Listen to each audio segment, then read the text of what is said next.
Bismillahirrahmanirrahim. Assalamualaikum warahmatullahi wabarakatuh. Innal hamdalillah nahmaduhu wa nasta'inuhu wa nastaghfiruh wa na'udzu billahi min shururi anfusina wa min sayyiati a'malina.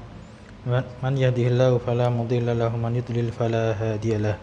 Asyhadu an la ilaha illallah wahdahu la syarikalah wa asyhadu anna Muhammadan abduhu wa rasuluh. Allahumma salli wa sallim wa barik ala nabiyyina Muhammad wa ala alihi wa sahbihi wa man tabi'ahum bi ihsan ila yaumil qiyamah. Amma ba'du. Ayyuhal ikhwah rahimakumullah, kita lanjutkan pelajaran kita di Jumat malam ini. Diawali dengan memuji Allah Subhanahu wa taala, bihamdillahi taala, atas nikmatan hingga sampai saat ini kita masih bisa melanjutkan pelajaran kita kaidah lughah Arabiyah, yaitu tentang ilmu nahwu di Jumat malam ini.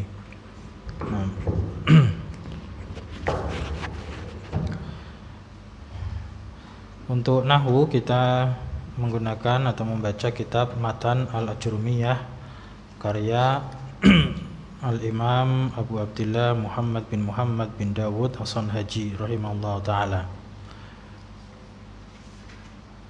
Lanjutkan pertemuan yang lalu, kita telah sampai pada bab al-mubtada'u wal khabar. Bab mubtada' dan khabar. Nah, jadi mubtada' dan khabar ini dua kedudukan, saya gitu ya. Dua kedudukan untuk kata yang dia mesti itu dibaca rafa'. Pasti dia dibaca rafa' dengan tanda rafa'nya masing-masing ya. Kalau isim mufrad berarti rafa'nya dengan dhammah. Kalau dia musanna maka rafa'nya dengan alif.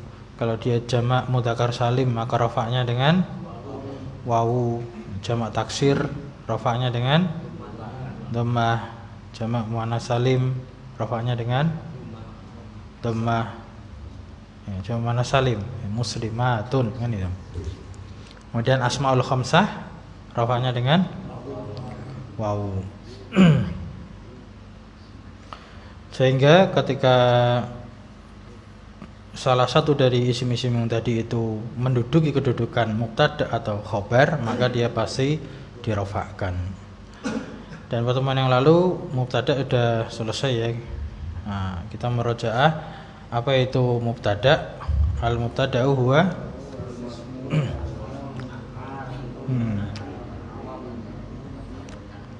al-ismul marfu'ul 'ari 'anil awamilil lafdhiyati. Apa artinya? Isim dirafa'kan yang kosong dari amil-amil yang lafdhiyah. Dari amil-amil yang lafdhiyah. Nah, amil-amil itu apa? Itu faktor-faktor yang mempengaruhi. Nah, faktor yang mempengaruhi itu ada dua macam, sudah kita sebutkan. Ada apa sama apa? Lafdhiyah sama ma'nawiyah. Nah, kalau lafdhiyah contohnya seperti apa? Contohnya seperti iya, yang nampak-nampak. Contohnya apa? Contohnya huruf jar, gitu loh. Nah, huruf jar kan kelihatan. Min, fi, ya. Min zaidin, an zaidin. Nah, min, an, fi, huruf-huruf jar kan lafdhiyah, dia terlafatkan, kelihatan. Nah, maka dia itu merupakan amil lafdhiyah. Adapun mubtada itu tidak kemasukan amil lafdhiyah. Sehingga dia itu sebetulnya kemasukan amil tapi maknawiyah. Dia memang tidak ada amil lafdhiyahnya, tapi dia itu ada amil maknawiyah. Nah, pertanyaannya amil maknawiyah pada mubtada itu apa? Sebagai apa dia itu? Sebagai permulaan. Jadi amilnya itu al-ibtidai. Jadi kalau ditanya mubtada itu amilnya apa yang mempengaruhi dia rafa? Ibtida. Dia permulaan. Jadi kadang kalau ngi'rab itu mubtadaun marfu'un bil ibtida. Dia dirafa'kan karena ibtida karena dia permulaan kalimat. Jadi amilnya itu maknawi. Kalau huruf jar, misalkan an zaidin, nah maka zaidin majrurun bi harfi jar an. Jadi majrurnya itu dengan amilnya itu. Nah, kalau mubtada dia marfu'nya dengan ibtida. Kemudian mubtada ada dua macam. Mubtada ada dua macam. Yang apa? Dhahir dan mudmar atau dhamir. Yang dhahir, apa makna dhahir? Ya, disebutkan namanya atau punya nama. Ya, punya nama. Kalau mudmar kata ganti. Ya, kata ganti. Huwa, huma, hum dan lain. Kemudian dhamir ada di jurumnya ada berapa di sini kemarin? Ada 12. Nah, yang dihitung satu antuma sama huma.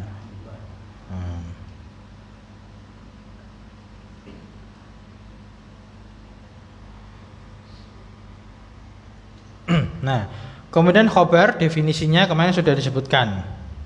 Nah, apa itu khobar? Wal khobaru huwa al-ismul marfu'ul musnadu ilaihi. Apa artinya?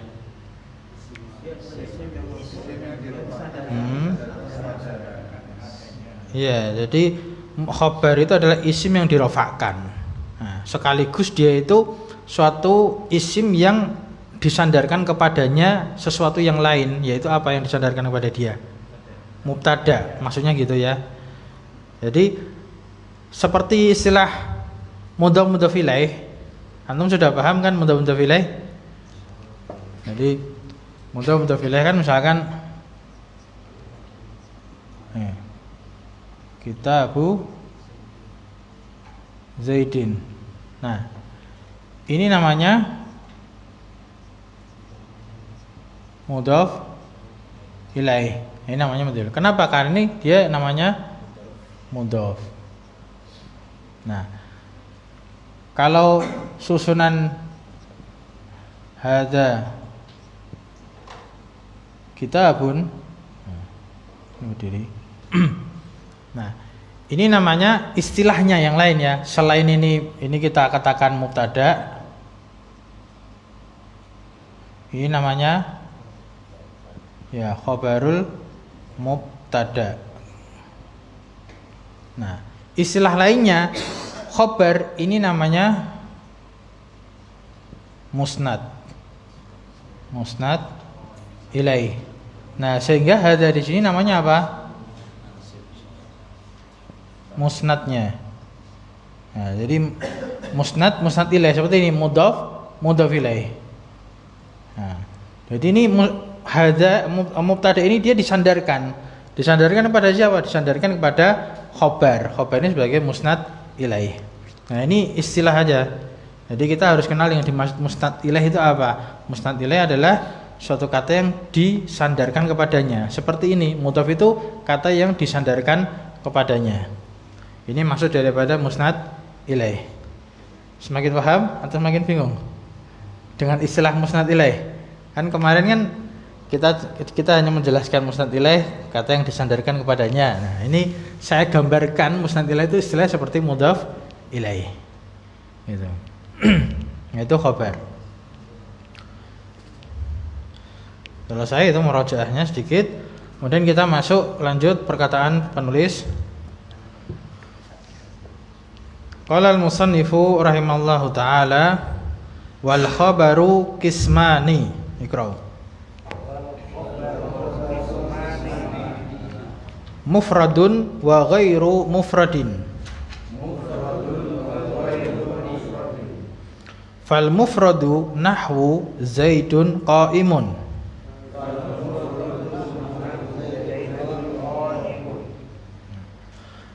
Wa ghairul mufradi arba'atu asya'a.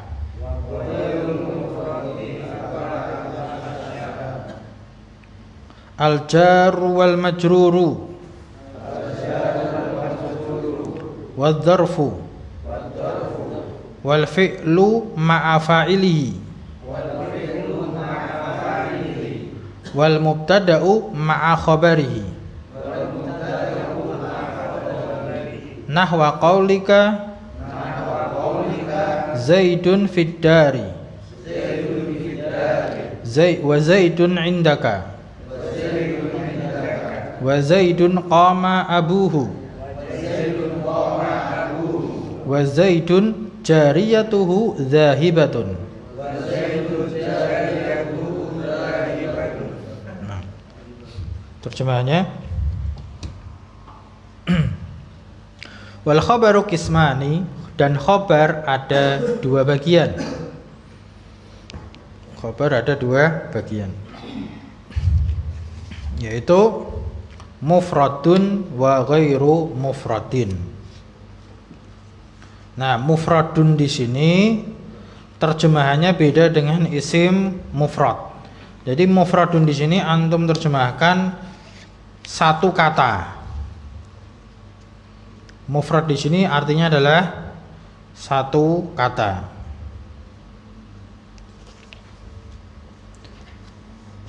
Nah, jadi kita kenal dengan istilah isim mufrad. Nah, ini nanti kita jelaskan di sini ya.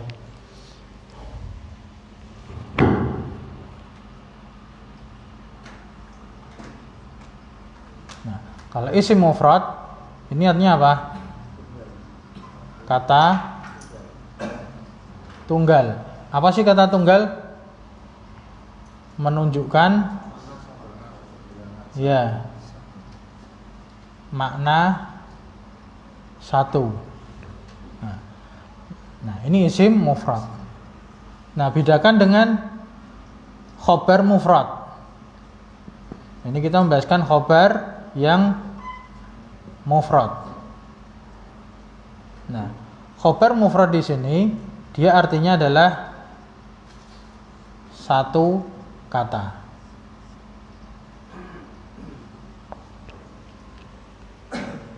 Lawannya satu kata berarti apa?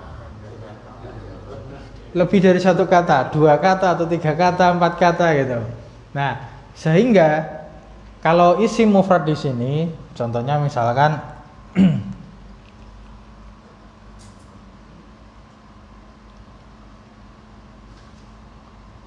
qaimun. Ini kan artinya satu orang yang berdiri. Nah, ini satu orang. Zaidun.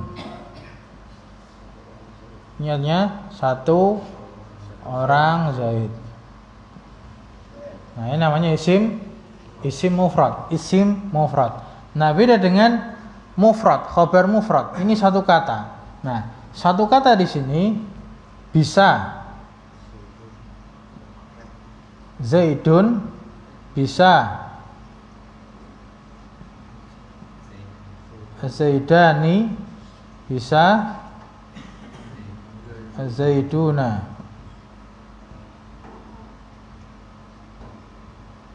Nah, juga bisa qaimun dan kata-kata yang lain. Ini misalkan jadi qaimun. Nah, di sini menjadi qaimani. Ini menjadi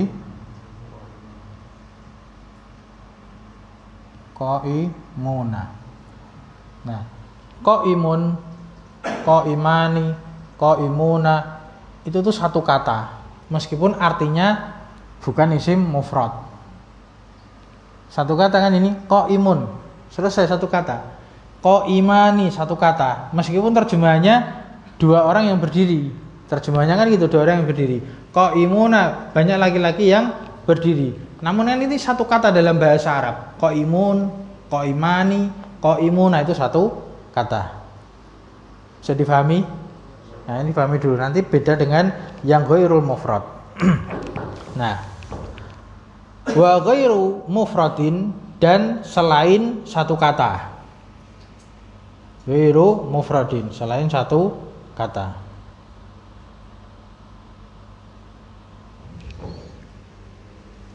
Nah, di sini ada Khabar ghairu mufrad.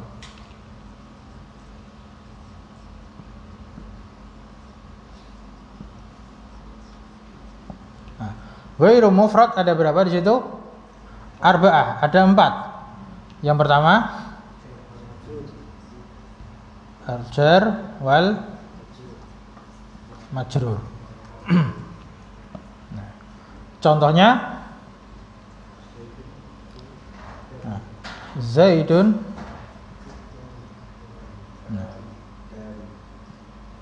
fit dari. Mana jar majrur? Fit dari. Berapa kata ini? 1, 2. Nah, 2 kata kan? Ini namanya ghairu mufrad. Zaidun fit dari. Fi sendiri, ad-dari sendiri, 2 kata. Dan ini namanya al-jaru wal majruru, jar dan majrur. Nah, ini namanya ghairu mufrad, lebih dari 1 kata. Kemudian yang kedua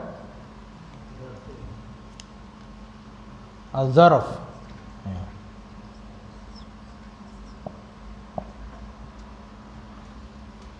Zarf itu artinya keterangan.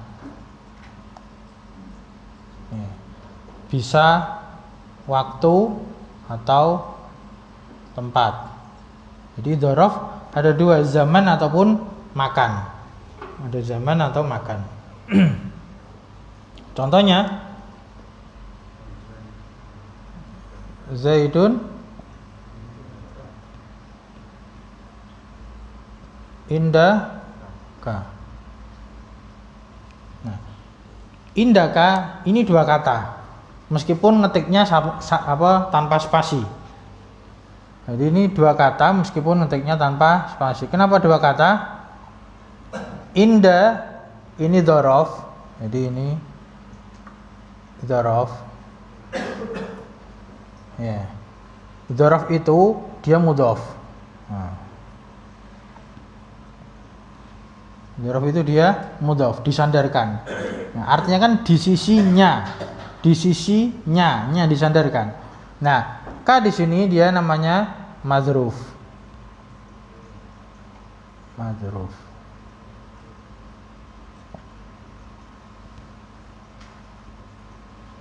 Dzaraf madzruf. Nah, madzruf ini nama lainnya apa? Gandengannya mudhaf berarti mudhaf ilaih. Jadi ini 2 kata. Zaid ada di sisimu. Zaid di sisimu. Kemudian yang ketiga jumlah, atau itu di situ dikatakan apa? Fi'il ma'a fa'ilihi. Nah, fi'il ma'a fa'ilihi. Al-fi'lu ma'a fa'ilihi. Artinya fi'il dan fa'il. Contohnya Zaidun qama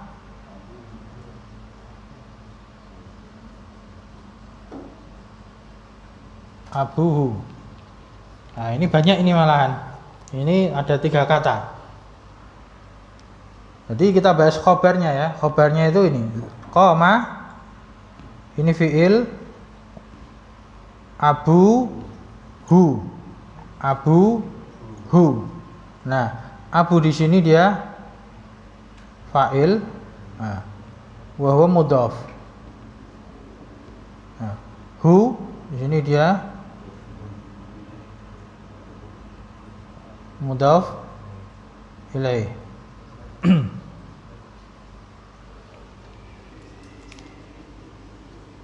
Nah, Zaidun qama abuhu. Nah, untuk terjemahannya, yang di sini Zaid di dalam rumah, mudah kan pemahamannya? Nah, kemudian Zaid di sisimu, atau Zaid ada di sisimu. Ini juga mudah insya Allah. Nah, Zaidun qama abuhu, terjemahannya Zaid ayahnya telah berdiri. Ayahnya telah berdiri.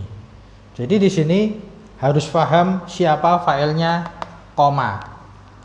Koma itu fi'il butuh fa'il. Ada yang berdiri di situ. Siapa?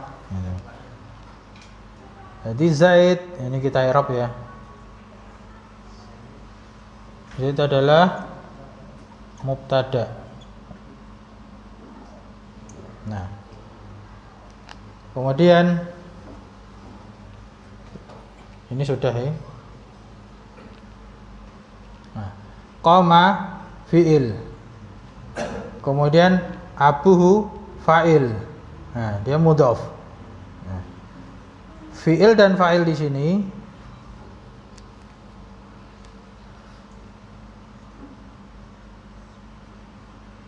dia sebagai khabarul mubtada.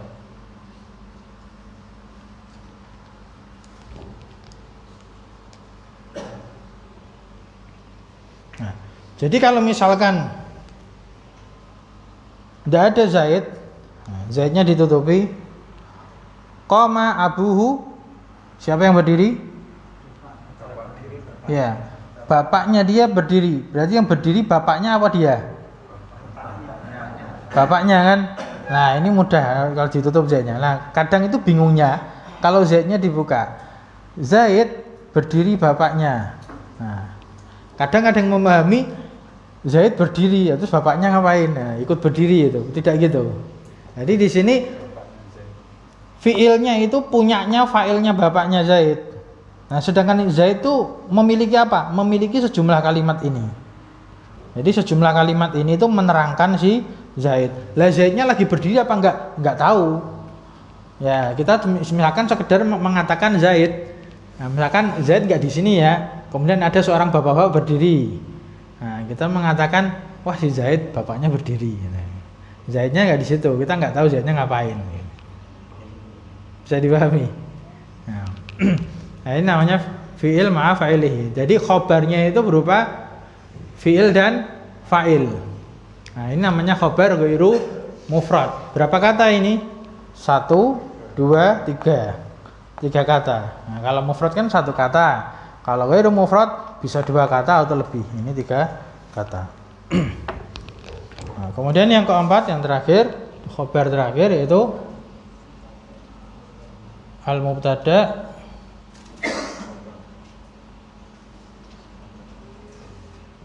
ma'a ya khabari.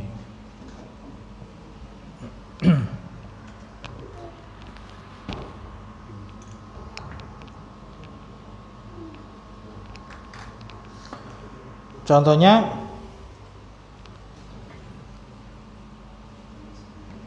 Zaidun jariyatuhu, ini hu, zahibatun. Nah, terjemahannya Zaid jariyah itu budak perempuannya si Zaid, zahibah pergi, orang yang pergi, perempuan yang pergi, zahibah orang yang pergi.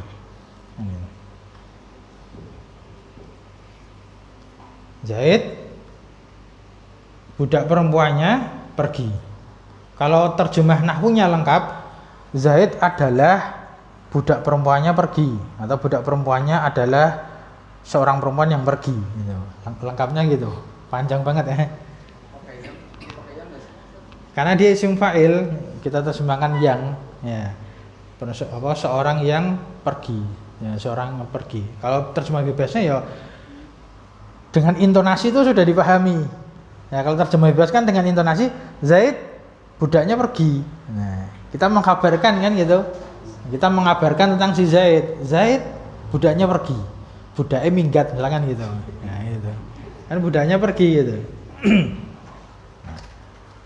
Nah, di sini mubtadanya Zaid. Ya, di sini mubtada. Ya. Nah, kemudian jariyatuhu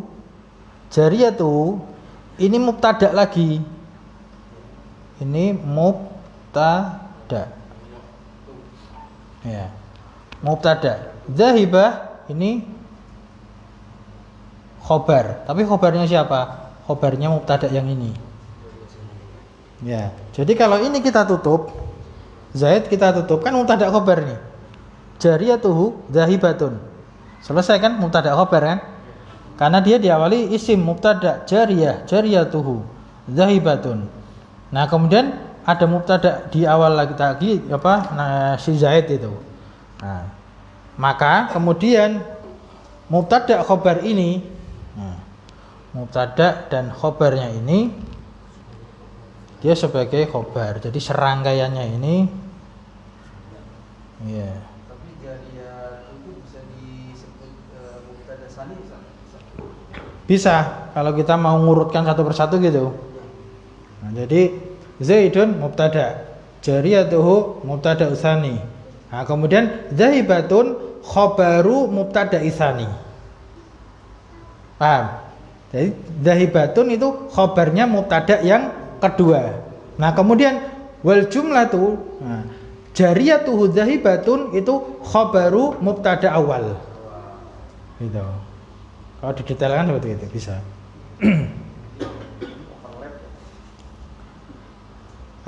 Paham enggak ini? Pelan-pelan aja. Kalau itu kotak diterjemahkan budak perempuannya jahit pergi nggak boleh. Ya itu terjemah bebas namanya, Pak. Jadi nanti kalau kita baca kitab, nah itu nerjemahkan ke masyarakat, misalkan kita menjelaskan ke orang, itu ada dua metode. Satu metode terjemah bebas, yang kedua metode sesuai dengan kaidah nahwu.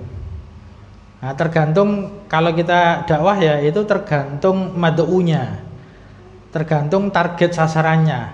Kalau target sasarannya orang awam, orang pasar, orang mudeng bahasa Arab, dijelaskan kayak gini mumet dia.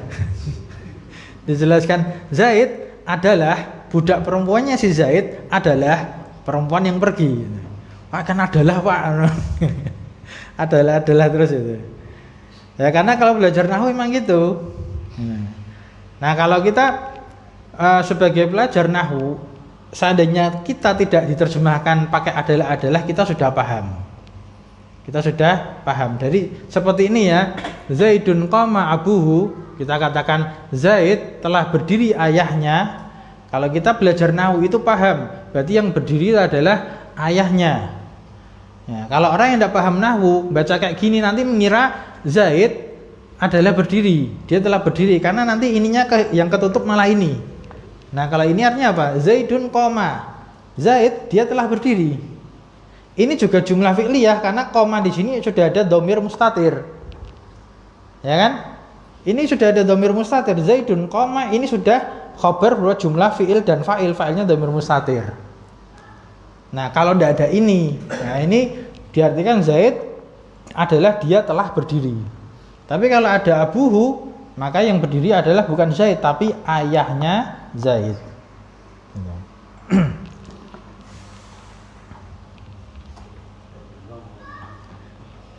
Ada pertanyaan? Nah, kemudian kita tambah sedikit kesimpulan dari sini. Ini namanya dalam kalimat bahasa Arab itu al-jumlah.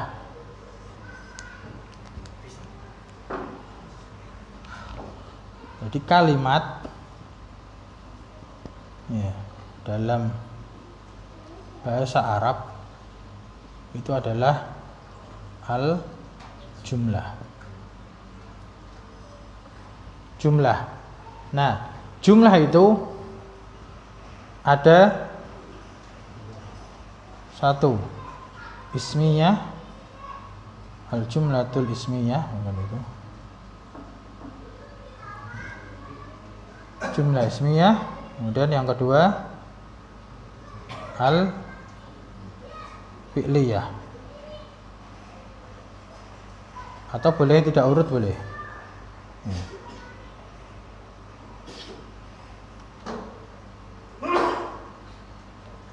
Nah, jumlah fi'liyah ini adalah susunan dari mubtada dan khobar wa khobaruhu. Ya. Kalau jumlah fi'liyah itu adalah fi'il wa fa'iluhu. Ya. Wa fa'iluhu atau naibul fa'il. Naib ya.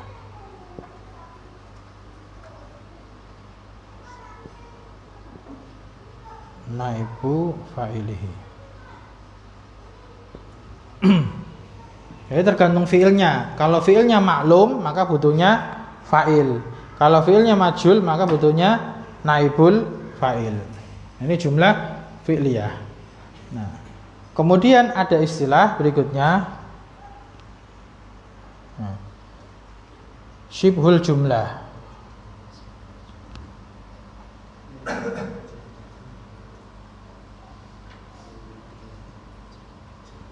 Syibhul jumlah, mirip, ya kan syibh kannya mirip, mirip dengan jumlah atau kalimat ya. Nah, syibhul jumlah ini ada al-jar wal majrur,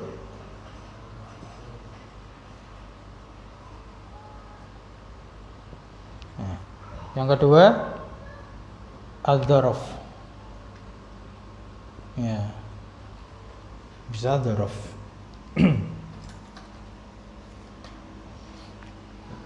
Nah, jadi jumlah dan syibhul jumlah ini juga merupakan khobar.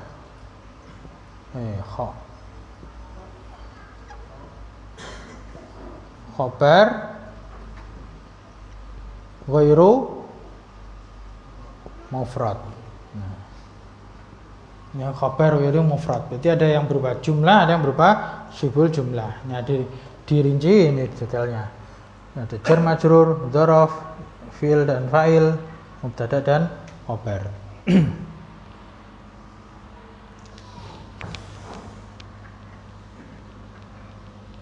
Nah, dan ini adalah inti dasar memahami nahwu. Yang masalah jumlah ini loh. Jadi seorang belajar nahwu itu harus mutqin, harus benar-benar kokoh menguasai tentang jumlah, tentang kalimat. Dan kalimat dasar itu adalah mubtada, khobar, kemudian fi'il dan fa'il atau naibnya. Itu harus paham dulu. Nah, kalau ini paham, nanti pembahasan berikutnya itu cuman balik-balik aja itu. Tinggal nambah-nambah aja. Seperti ismu kana. Nah, isimnya kana itu antara pembahasan fiil dan fa'il sekaligus mubtada dan khobar nanti di situ. Karena isimnya kana itu dia pada dasarnya ketika kana itu fiil, maka isimnya kana itu juga fa'il. Nanti gitu. Nah, kemudian isimnya kana itu asalnya adalah mubtada. Dia butuh khobar, makanya nanti ada khobarnya kana. Jadi kembali lagi harus paham mubtada khobar, harus paham fiil dan fa'il. Nanti ina juga gitu, ina masuk ke mubtada dan khobar sehingga menjadi isimnya ina dan khobarnya ina.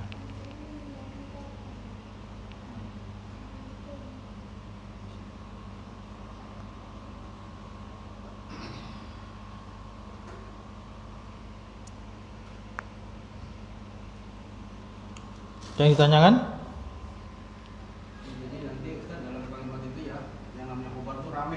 Ya, ramai. Mubtada mesti satu. Di contoh yang pendek-pendek tuh. Ya. Nah, ketika ramai kan. Dan bisa di jeda.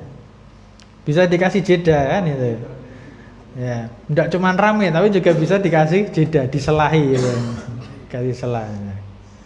Intinya tuh nahwu itu antum memahami kalimat gitu loh. Antum memahami kalimat.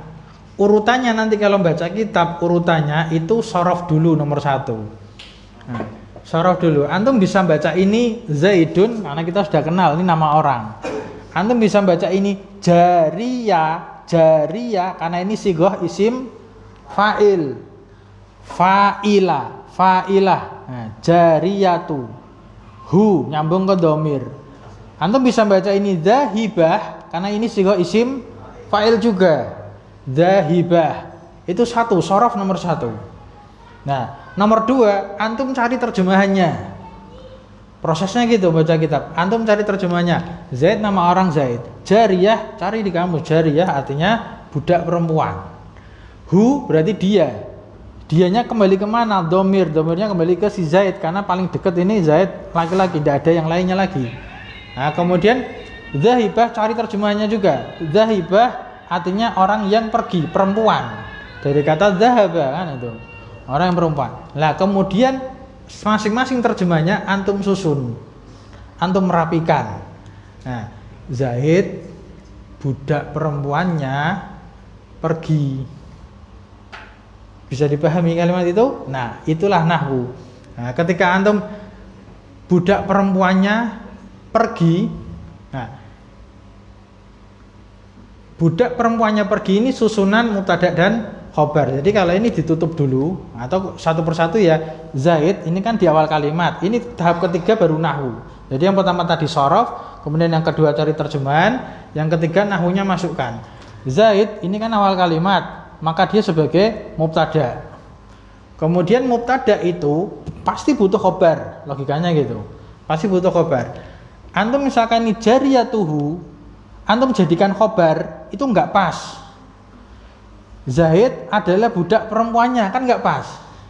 Kan Zaid laki-laki, maksud Zaid adalah budak perempuan, kan nggak bisa. Nah maka ini bukan khobar. Kemudian lihat lagi, ternyata ada belakangnya dzahibah. Oh dzahibah ini orang yang pergi dan dia perempuan. Nah ini berarti khobarnya sini, berarti ini mubtada. Ya, dan begitu pula kita memahami kok ada khobar, berarti ada mubtada. Gitu. Oh ini ada khobar nih, berarti ada mubtada. Nah kemudian ini susunan mubtada dan khobar. Ini baru pas dijadikan khobarnya dari mubtada. Prosesnya gitu, memang pelan-pelan. Nah, jadi sebetulnya nahwu itu butuh kesabaran gitu. Dan butuh proses. Semua ilmu bahasa, kaidah lughah itu diambil semua. Shorof, nahwu, kemudian mufradat, terjemahan itu. Nah, insyaallah cukup. Tidak ada pertanyaan? Wajah-wajahnya kayaknya tertantang insyaallah ya. Kita coba ya. Ini matanya di murojaah terus, kemudian pemahamannya juga diulang-ulang biar paham. Kalau ada yang lupa atau yang belum paham bisa di murojaah sama temannya atau ditanyakan di sini.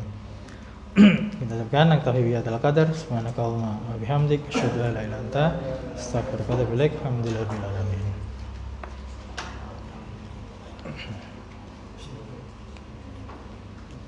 Syukran.